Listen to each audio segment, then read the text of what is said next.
जुलाई तक देखिए मल्टीप्लेक्सेस बंद रहेंगे, ये तो साफ हो ही चुका है और दबाव तो रहेगा फिर उस लिहाज से पीवीआर, आइनॉक्स जैसे ट्रेड्स पर। शुक्रिया वरुण इस अपडेट के लिए। लेकिन एक और चीज है जिस पर आज बाजार बेसब्री से नजरें रखेगा और उस पर कल रिएक्शन देखने को मिलेगा कि प्रधानमंत्री नरेंद्र मोदी आज जो देश को संबोधित करने वाले हैं 4 बजे, उस पे क्या एजेंडा रहेगा। क्या प्राइमरीली बातचीत सिर्फ कोविड से ही जुड़ी हुई रहेगी या फिर लाइन ऑफ एक्चुअल कंट्रोल पर जो चीन के साथ झड़प हुई और उसके बाद तनातनी या फिर तनाव जो भारत और चीन के बीच बढ़ता दिखाई दे रहा है, जिसका असर यह भी रहा कि कल देश ने यह डिसाइड किया है कि चाइनीज एप्स जो बड़े पैमाने पर लोगों के मोबाइल फोन्स में डाउनलोड होते नजर आए थे पिछले 2-3 सालों में, उनमें से 59 एप्स पर बैन लगा दिया जाए। यानी कि अब आप जाकर ये एप्स नए वाले डाउनलोड नहीं कर पाएंगे। इनफैक्ट फोकस क्या रहेगा पीएम की स्पीच का इन तमाम मुद्दों के बीच, उसकी बात करते हैं। और इस समय मेरे साथ जुड़ गए हैं दरअसल लक्ष्मण रॉय। Laxman, good afternoon. बताइए क्या कुछ कहेंगे आज मोदी जी? देखिए, प्रधानमंत्री मोदी का संबोधन एक ऐसे वक्त में हो रहा है जब हम कल से अनलॉक 2 की शुरुआत करने जा रहे हैं। अनलॉक 2 की गाइडलाइन भी आ चुकी है। कोरोना वायरस की संख्या लगातार बढ़ती जा रही है, उनके मरीजों की संख्या बढ़ती जा रही है। दूसरी तरफ एक ऐसा माहौल है जहां पे चीन के साथ विवाद इस हद तक बढ़ गया है कि हम सीमा के विवाद को अब डिजिटल स्ट्राइक पर ले आए और फिर कारोबारी रिश्ते भी कम करने पर लगे हुए हैं। तो मुझे लगता है दोनों की झलक आपको प्रधानमंत्री के संबोधन में देखने को मिल सकती है। चीनी विवाद को लेकर मुझे लगता है प्रधानमंत्री इसके रक्षा संबंधी मामलों पर शायद बहुत ज्यादा ना बोले, चीन का नाम ना ले, लेकिन एक घरेलू जो एंटरप्रेन्योर हैं, घरेलू उद्योग हैं, एमएसएमई है या इंडस्ट्री है, उसको एक नसीहत देते हुए जरूर देख सकते हैं कि आप यहाँ पे घरेलू उद्योग को बनाइए, बढ़ाइए, आत्मनिर्भर बनिए और वोकल फॉर लोकल का जो नारा है उसको और मजबूत करते हुए प्रधानमंत्री के संबोधन में आप कुछ बातें देख सकते हैं। दूसरी तरफ अनलॉक 2 की तरफ हमने कदम तो बढ़ा लिया है, लेकिन कोरोना वायरस के मरीजों की संख्या जिस तरीके से बढ़ रही है तो वहां पर प्रधानमंत्री इस बात की अपील फिर से कर सकते हैं कि आपको कोरोना के साथ जीना होगा, आपको क्या क्या एहतियात बरतने होंगे, साथ में इकोनॉमिक एक्टिविटी को भी अब हम दरकिनार नहीं कर सकते हैं। इन दोनों की झलक आपको प्रधानमंत्री के संबोधन में देखने को मिल सकती है। तो उन तमाम चीजों पर फोकस रहेगा। याद रखिएगा 4 बजे पीएम मोदी का संबोधन देश के नाम और उसकी सारी हाइलाइट्स आप ऑफ कोर्स सीएनबीसी आवाज पर ये संबोधन सुनेंगे और उसके बाद डिटेल में चर्चा भी हमारी होगी। चलिए आगे बढ़ते हैं और आज फोकस ऑटो कंपनियों पर आया, उसकी बात करते हैं। दरअसल ऑटो शेयरों में हर मंथ एंड पर एक्शन देखने को मिलता है कि अगले महीने की पहली तारीख के दिन यानी कि कल जो 1 जुलाई है, जून का डेटा सामने निकल कर आएगा कि कितनी गाड़ियां बिकी हैं, इन्वेंट्री की सिचुएशन क्या है, ओवरऑल मार्केट का मूड क्या कह रहा है। और यतिन इस डेटा को पढ़ते हैं, निचोड़ इसका सामने आपके रखते हैं और यतिन हमारे साथ आज स्टूडियो में मौजूद है। Yatin, welcome back to studios. लगभग 3 महीने बाद आपके दर्शन हो रहे हैं स्टूडियो में।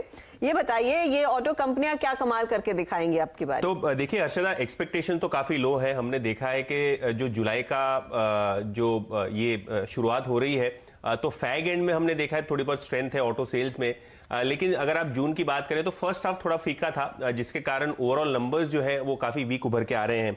इनफैक्ट अगर आप 4 व्हीलर कंपनीज देखें, खास करके मारुति सुजुकी जिसके नंबर्स बहुत क्लोजली मार्केट ट्रैक करता है, वहां हमको ब्रोकरेज पोल के हिसाब से ये आ रहा है कि लगभग 58,000 से 60,000 गाड़ियां बिक सकती हैं जून के महीने में, जो कि 53% का decline year on year basis पे हमको देखने मिलेगा।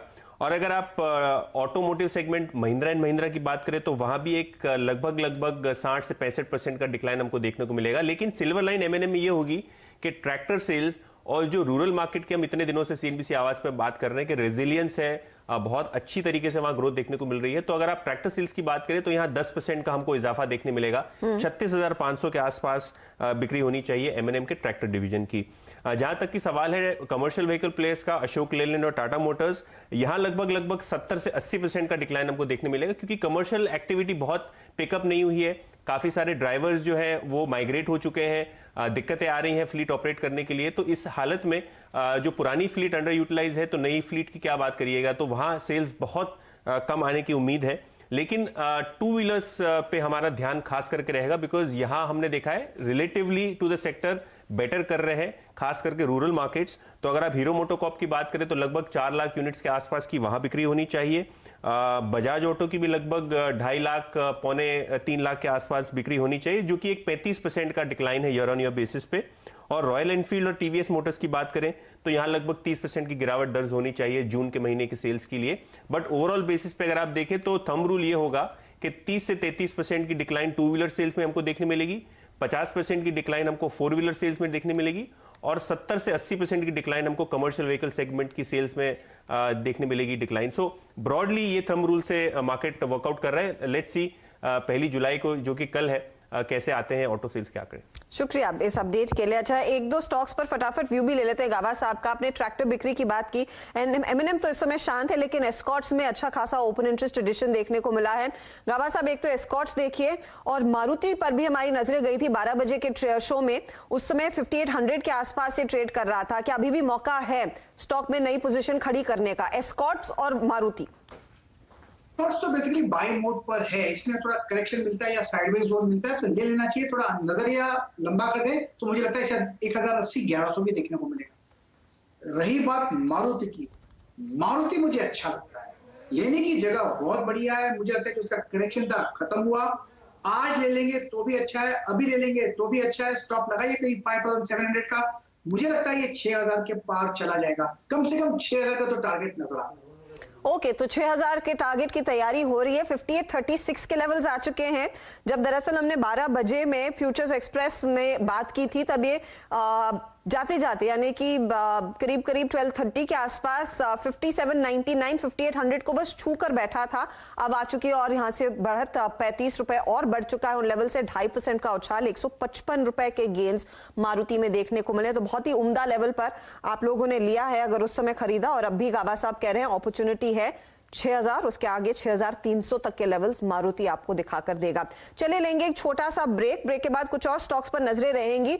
और हाँ, कई सारे एप्स भारत सरकार ने चाइना में जो चाइनीज एप्स जो हैं, टिकटॉक है, शेयरिट है, इसमें कैम स्कैनर है, यूसी ब्राउजर है, ठेरो कंपनियां हैं, उनका कारोबार अब थोड़े से अंधेरे में आएगा क्योंकि वो तमाम एप्स भारत में बैन कर दिए गए हैं। उस पर असीम का एक अपडेट लेंगे और ये कितने एक्टिव थे भारत में वो भी डेटा आपके सामने रखेंगे। आप बने रहिए सीएनबीसी आवाज के साथ।